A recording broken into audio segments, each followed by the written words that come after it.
Cześć, witajcie. Dzisiaj sobie coś zrobimy z kącika informatyka, że tak powiem.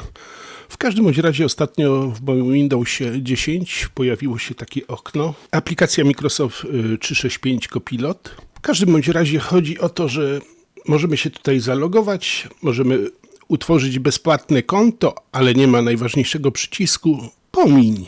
Po prostu codziennie od jakiegoś czasu, nie wiem, tygodnia czy dwóch, codziennie mi to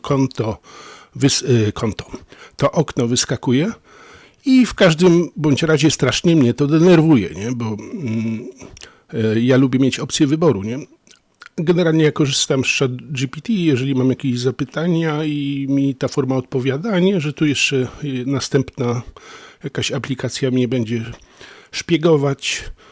Potem moje dane są sprzedawane za niemałe pieniądze. To są takie kwoty, że nam się w głowie nie mieści. W każdym bądź razie możemy sobie to odinstalować, jeżeli tego nie chcemy. Oczywiście osoby, które są zainteresowane, mogą sobie utworzyć konto i tak dalej. W każdym bądź razie wchodzimy. Wyszukaj aplikację. Aplikacje i funkcje. Wpisujemy Copilot. Odinstaluj.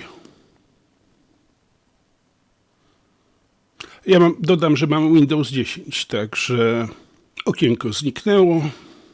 Bardzo dobrze. No i tak sobie trzeba radzić z niechcianym spamem. To by było na tyle.